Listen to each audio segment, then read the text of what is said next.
Hey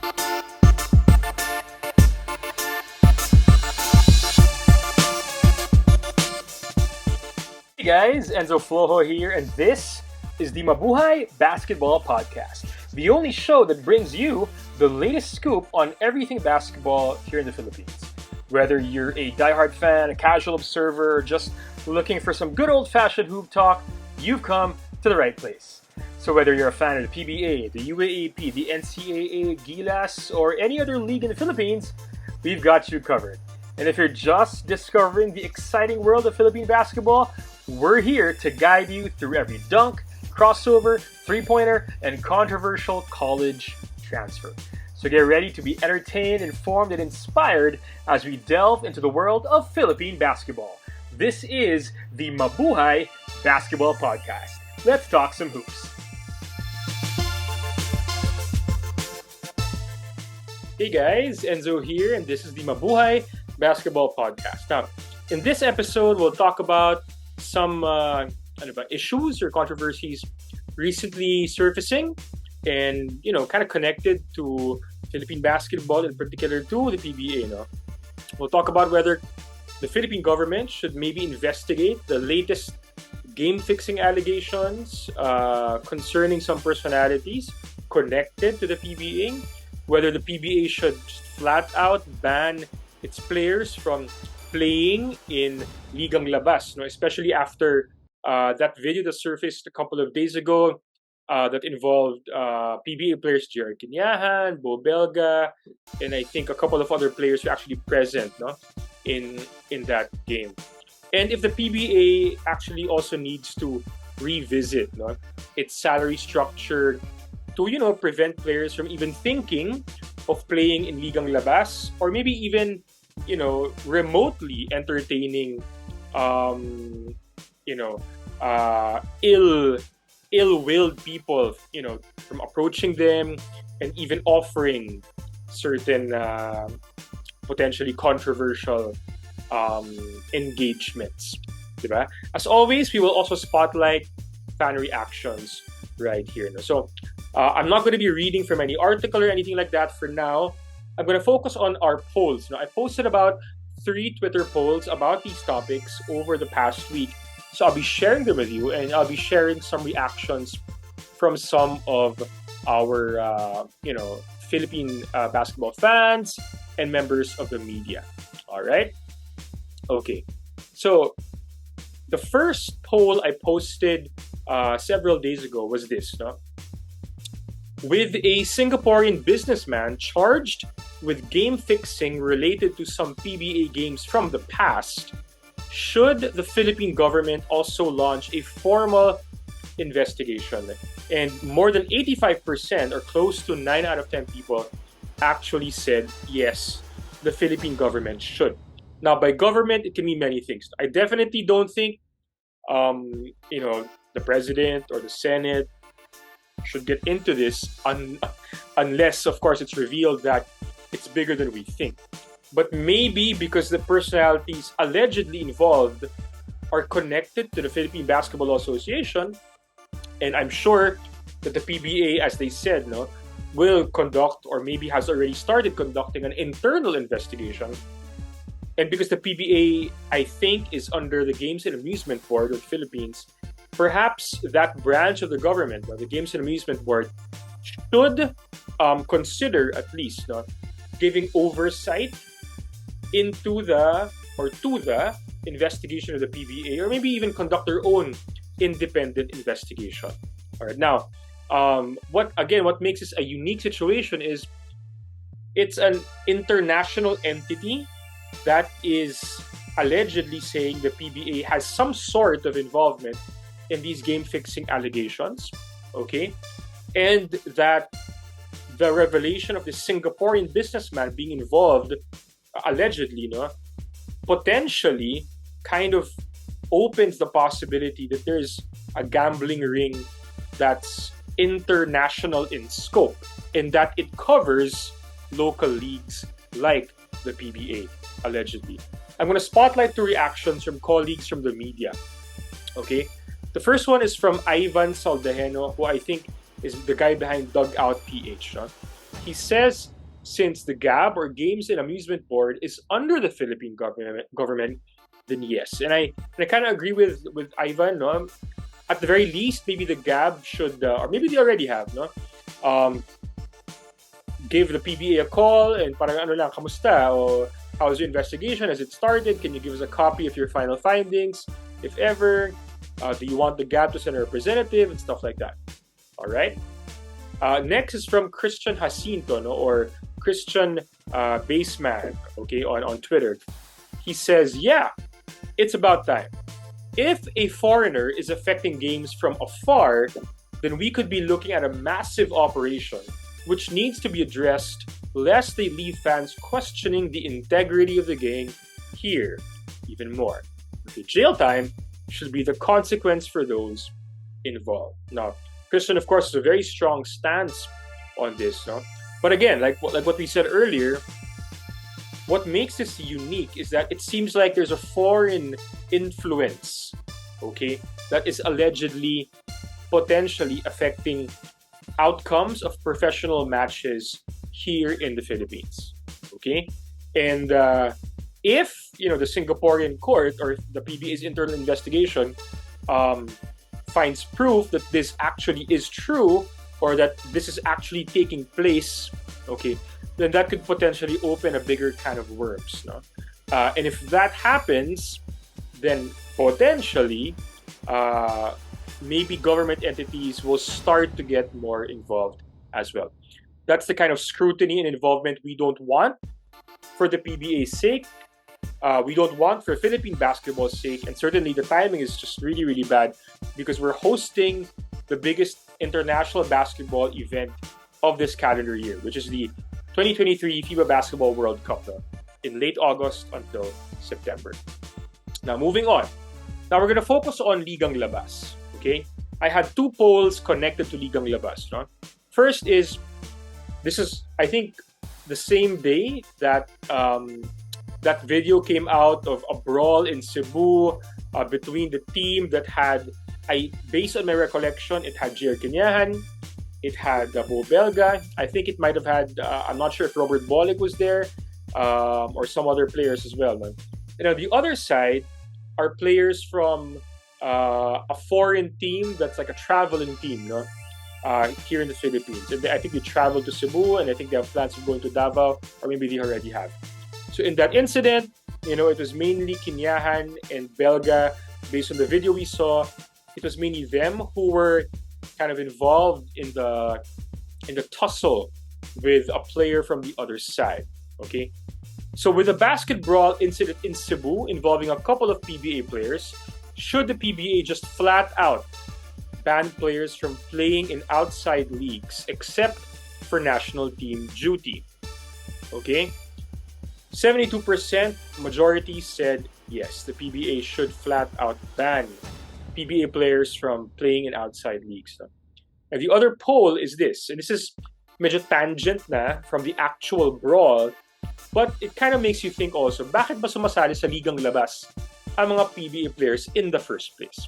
Okay, should the PBA's max salary, on paper, it's 420,000 pesos per month, based on an article we saw released, I think, back in 2020 or 2019.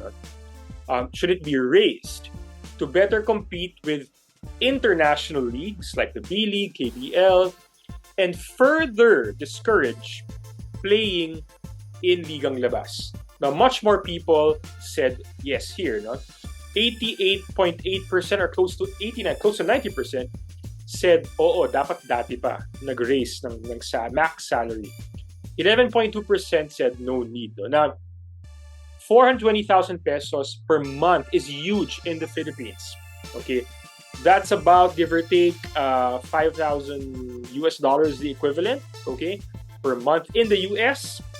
That's not extremely big. In fact, that's maybe just median, no, or maybe even below median. But in the Philippines, 420,000 or around 400,000 a month. That is huge already. I'm assuming that's before taxes, though. So may kaltas-kaltas pa yan. I'm assuming maybe a net would be about maybe 70%. Okay? Siyempre, may bayad pa yung agents and stuff, diba? So I'm assuming maybe From 400, maybe the take home maybe would be less than 300 after the taxes, the agent's fees and stuff. I'm assuming, okay? Take home will be about below 300 for a max player in the PBA. Okay, that's excluding, of course, signing bonuses, one game bonuses, championship bonuses, mythical team bonuses, and stuff like that.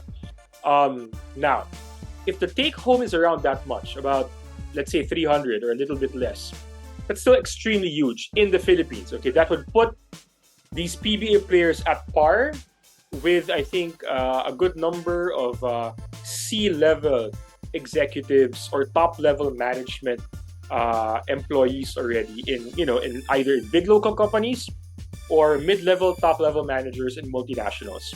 Okay, so it's huge, it's big. But remember, the lifespan of a professional athlete's career, especially in the Philippines, where unlike the NBA where you have 30 teams, here we only have 12 teams, okay? The lifespan for a PBA player to earn max salary, okay, is not very long, okay? I would say, I don't have the hard data on it, but I would say the average PBA player's career would probably go for 5 years, maybe less, average, okay? If you're someone like Junmar Fajardo or Japet Aguilar, Jason Castro, then obviously you'll have a very long career, okay? And you'll earn probably max or very close to it on paper at least, no? Throughout majority of that career. But not all PBA players are Junmar, Jason, Japet, L.A. Tenorio, James Yap, no? Not all PBA players are like that. Okay, definitely. I'm not sure what the median PBA salary is. Let's say it's about half. Let's say it's about 250, which is more than half actually. And the take home would be maybe about 70% of that. So 250 minus 75 would be about 175. Okay, still pretty significant. Okay, so still very significant to be quite honest. No? But if your career lifespan is about 5 years, and you're not sure if you can put up a business or if you have any other skills for any other professional service after your playing career, then that 175 per month, that 200 per month, that 300 per month, the runway you have can also be pretty short. No? Again, because their career lifespan is not so long. Now, if they're lucky enough and they get into coaching, then awesome. No? But I'm not sure if the salary range is the same or comparable even. Some will get into broadcasting, where the salary range, based on first-hand experience, it's definitely not 400 a month. No? For broadcasting in sports, no? In the country. So it's gonna be tough. No? That's why many of these athletes want to get as much as they can for as long as they can. Okay? And I'm assuming, again, assumption ko lang to, this is also why many of these athletes consider playing in Ligang labas. I'm assuming these are not taxable honoraria that they get from playing in these leagues. No?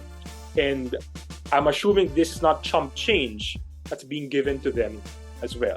It might not be in 6 digits, okay, but what you can get, in anything you can get, for as long as you can get it, is still going to be significant, right? So let's look at some fan reactions. First one from one of my friends, Doc Andre Martin. He says, if I remember correctly, Limpot, Duremdes earned more than that. 90s pa yun. Factor in inflation, ang layo. Now, these are all speculation. This is all speculation, okay? But assuming that, some top-level players earned about this much already decades ago, okay, that is huge. No? But again, how did they grow it? How did they spend it? How much did they save? Those are other factors as well. Okay? Next. From Jared 3 or Jared Chua 3. Another issue is the under-the-table benefits included in the deal. Having an on-paper max is useless if teams can give extra dollar signs pa dito. No? I remember the Paul Lee saga. People were saying that SMC can offer more than rain or shine. And then, ano ba difference ng max ko sa max mo, according to Coach Yengia? So this was a pretty interesting situation many years ago. Paulie, of course, started his PBA career with rain or shine under Coach Yang. Eventually, he moved on to the SMC group. Pareho lang naman ng max on paper, diba? So ano yung pagkakaiba? Okay, well, I think there are regulations, no, for what PBA teams can pay. How these regulations are audited and enforced, we don't know. We don't know anything about that. Okay, so these are all again speculation. But we hear a lot of rumors about some teams giving more more bonuses, more allowances, maybe some non-taxable stuff. Again, these are things we hear and we read on chats, on fora, but never confirm. Okay, but sometimes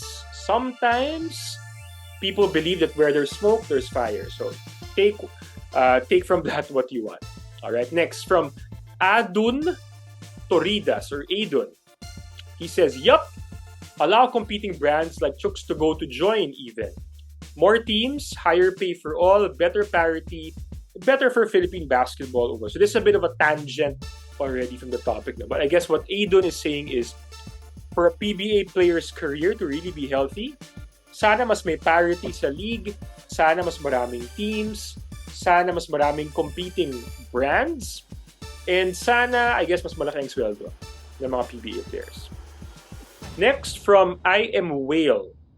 I voted for yes, but as long as they have the blessing by their mother teams to play in outside leagues and with conditions like if they get injured, they should shoulder the medical expenses or they can cancel their contracts if something gets bad, I'm good with it. Again, may provision yata ang PBA contracts where the players can play in other leagues as long as their mother teams allow.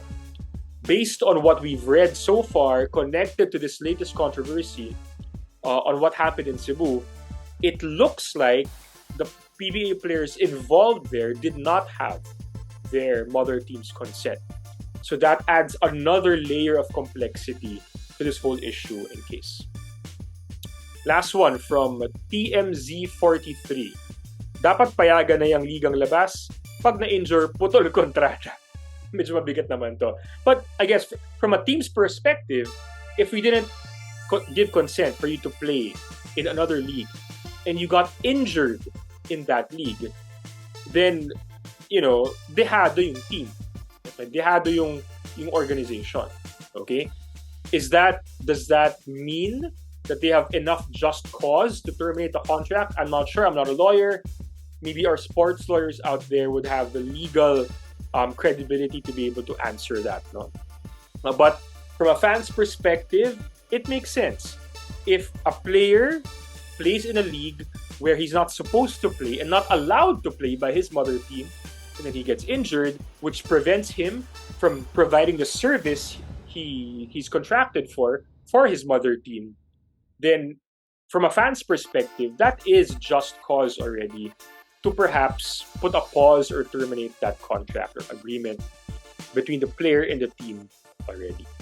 So these are very interesting issues, very complex, no? But my takeaway is this, no? These pro players, they play in unsanctioned leagues during the off-season. Sometimes it can have pros and cons.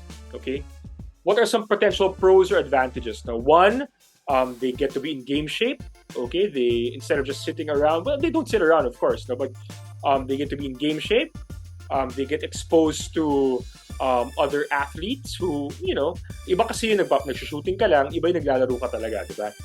And next, they, again, more importantly, they earn additional income. No? Where, again, for some of these players, because they're playing, their shelf life in the PBA is not that long, you can't blame them for wanting to earn additional income. Now, there are many other ways to earn additional income. You can invest, you can start a business, okay?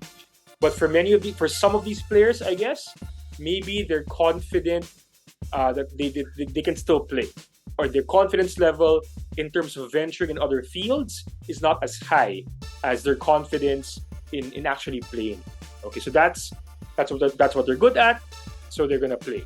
Okay. However, there are certainly many cons. No, risk of injury is one, fatigue, definitely conflict with their contractual obligations to their mother team, and perhaps even damaging their reputation. No, if these unsanctioned leagues, if something bad happens, like what happened in Cebu, no, with J.R. Kinyahan and Bo Belga. All right. So yeah, no, those are the pros and cons of going through, of playing in these leagues. Now, whether or not professional athletes should play in these unsanctioned leagues, it really depends on their individual circumstances, their priorities. Some may choose to play for that additional income, to be in game shape. On the other hand, again, there are so many risks and potential conflicts with this kind of decision. Okay. Ultimately, again, it's up to the player, up to the athlete. Okay. I guess it depends on his circumstances, his priorities, and to be honest, his tolerance for risk or appetite for risk. Okay. But for me personally, the big question is this risk, is playing in this Ligang labas actually worth it? Okay.